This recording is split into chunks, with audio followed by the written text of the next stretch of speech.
In the quiet outskirts of a small, ancient village, evening was settling gently over the trees. The air was cool, and a soft golden light touched the earth. Under a Bodhi tree sat Gautama Buddha, calm like a still lake, surrounded by villagers who had gathered to hear his wisdom. His presence alone brought peace. Children stopped crying, arguments ended, and even the wind seemed to slow down. But this peace was about to be shaken. A man came rushing from the far side of the path, breathing heavily, his footsteps loud and angry. His eyes were burning with frustration, his mind swirling with hatred. He had heard that Buddha's teachings were attracting people from everywhere, including his own family.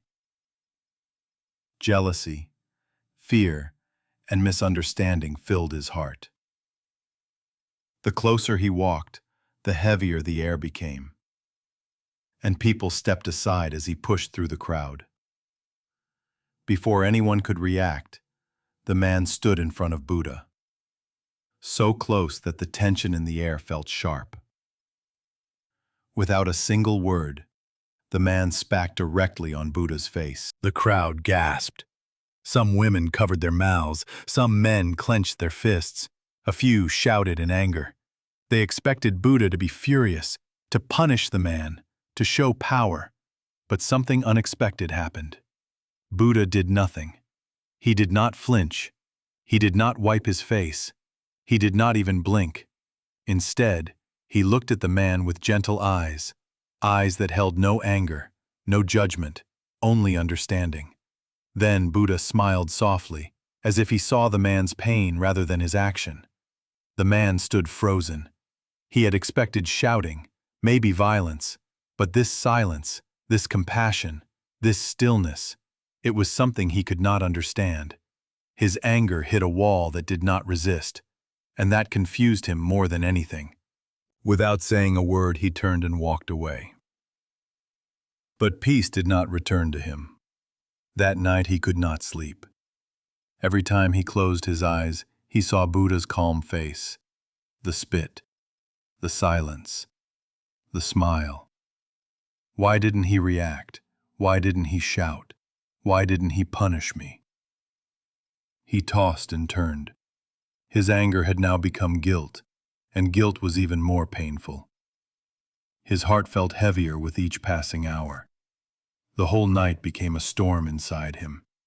By morning, guilt turned into shame. By noon, shame turned into sorrow. By evening, sorrow turned into understanding. The man finally realized the truth. Buddha wasn't insulted. Buddha wasn't hurt. Buddha saw him as a suffering human, not an enemy.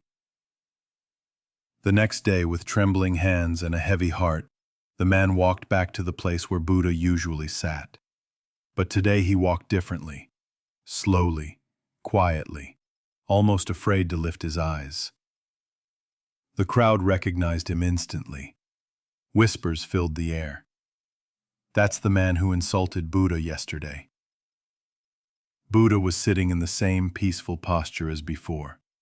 As the man approached, his legs felt weak, and before he could say anything, tears filled his eyes.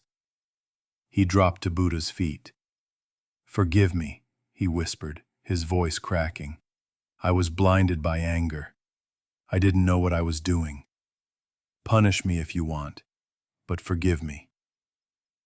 Buddha gently touched the man's shoulder and asked him to rise. His voice was soft, almost like a mother speaking to a child. "There is nothing to forgive," Buddha said, "because the man who spat on me yesterday is not the man standing before me today." The man looked confused. Buddha continued, "Yesterday, anger was inside you. Today, it is gone. So how can I treat you as the same person? Emotions change, people change. The self changes every moment." The man felt a strange warmth in his heart, something he had never felt before. a weight lifting from his soul. Then Buddha asked him a question. If someone offers you a gift and you refuse to accept it, who does the gift belong to? The man thought for a moment. If I don't accept it, it stays with the person who brought it. Buddha smiled. Exactly. Yesterday, you came with anger as a gift for me, but I did not accept it.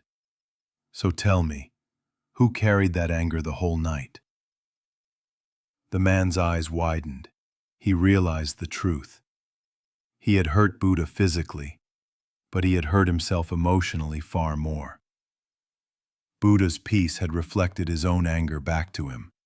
Buddha said, "When someone insults you, remember, if you do not accept the insult, it returns to the one who delivered it.